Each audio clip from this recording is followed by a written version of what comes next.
Des journaux, des livres, des radios, des chaînes de télé, des librairies, des salles de spectacle, tout ça, ça appartient à un homme, le milliardaire Vincent Bolloré, à la tête d'un empire médiatique et culturel qu'il continue d'étendre. Sauf qu'il ne fait pas que posséder tous ces médias et entreprises, il va beaucoup plus loin. Et ça inquiète même de nombreux auteurs de la maison d'édition Grasset, propriété de Bolloré, qui sont d'ailleurs en train de partir.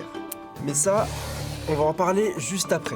Alors du coup, c'est quoi le problème avec l'empire médiatique de Bolloré ? Salut, moi c'est Arthur, je suis journaliste à Arte, et c'est notre question du jour. Alors déjà, Vincent Bolloré, c'est la 11e fortune française, et depuis le début des années 2000, il a la même méthode, racheter des médias existants pour se construire un immense empire médiatique et culturel.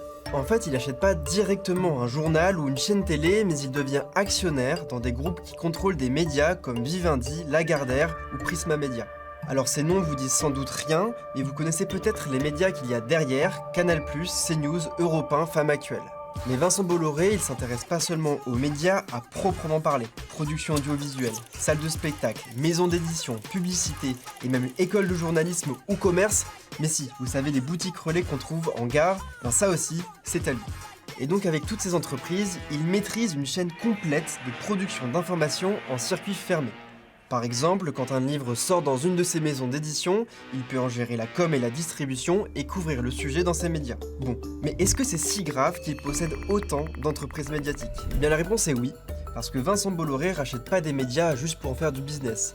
Il en profite pour diffuser ses idées politiques à grande échelle. Et ça, c'est pas moi qui le dis, mais Olivier Bessard-Banqui, chercheur spécialiste de l'édition. Son pouvoir est énorme, son influence très grande, son dessein politique, semble-t-il, est de tout faire pour faciliter l'accession au pouvoir du Rassemblement national et plus globalement faire triompher, disons, des idées d'extrême droite en France.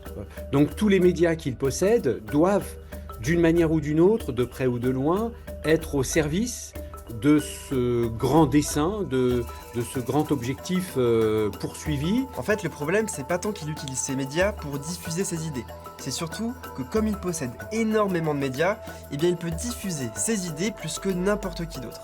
Et ça, ça pose question parce que ça met en danger le pluralisme des idées, un principe hyper important en démocratie. En fait, pour que tout le monde puisse penser et voter librement, eh bien il faut aussi que différentes idées soient librement et équitablement diffusées pour être accessibles à tout le monde. Et d'ailleurs, ce pluralisme, il est super important aussi pour les personnes qui écrivent et créent. C'est essentiel pour la liberté d'expression. Et là, on en revient à nos auteurs de Grasset. En fait, récemment, Olivier Nora, qui était directeur de la maison d'édition Grasset, il a été remplacé par Jean-Christophe Thierry, un proche de Bolloré.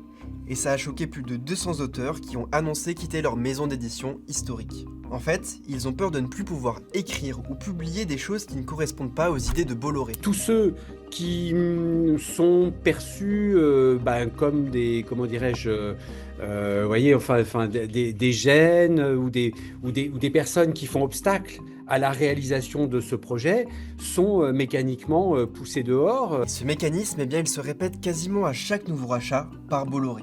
Par exemple, en 2017, il prend la tête d'ITélé, les journalistes de la chaîne d'information manifestent, mais dans la foulée, Bolloré renomme la chaîne CNews et remplace les journalistes qui s'opposent à la nouvelle ligne éditoriale par d'autres journalistes proches de ses idées, comme le très célèbre Pascal Praud.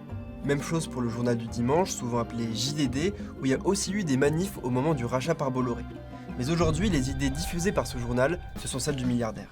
Alors en résumé, le milliardaire de droite Vincent Bolloré rachète de plus en plus de médias en France. Et c'est un problème pour la démocratie parce qu'il s'en sert pour diffuser massivement ses idées politiques. Allez, c'est tout pour moi, à plus.